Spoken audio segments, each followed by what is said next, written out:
Adani company દ્વારા tower Vandhiya ગામમાં નાખવામાં આવતા હતા ત્યારે ઓલરેડી કલેક્ટરનો ઓર્ડર એવો હતો કે તમે ખેડૂતની મંજૂરી લઈને જ કામ કરવામાં આવે ને એને બેઠક પણ કંપની અદાણી કંપની દ્વારા બેઠક કરવામાં આવી નથી અને કામ કરવા જતા હતા ત્યારે ખેડૂતે પોતાના ખેતરની અંદર સુરક્ષા માટે ગયા હતા ત્યારે એનાથી ટીંગાટોળી કરીને પણ લઈ જવામાં આવ્યા હતા પોલીસ ચોકીમાં ને ત્યારે એમ કીધું કે કલેક્ટરનો ઓર્ડર છે પરંતુ કલેક્ટરનો ઓર્ડર એવો નતો.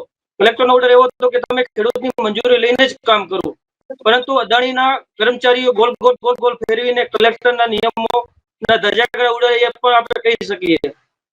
તો આમાં મહેશભાઈ આ જે તમે જે વાત કરી રહ્યા છો કયા વિસ્તારની છે, કેટલી લાઈન લાંબી છે, ક્યાંથી લાઈન નીકળે છે અને ક્યાં પૂરી થાય છે એનું થોડું દર્શકોને કહેશો કે જેથી કરીને ખ્યાલ આવે કે આ કઈ લાઈનની તમે વાત કરી રહ્યા છો, કયા સ્થળની વાત કરી રહ્યા છો? એ અદાણી કંપનીની હળવદ ટ્રાન્સમીટરની લાઈન છે. અદાણી દ્વારા 765 કેવીની લાઈન છે. એ ભચાઉ તાલુકાના વાંટિયા ગામની સીમમાં ભગુભાઈ આઈના ખેતરમાં કામ ચાલુ હતું.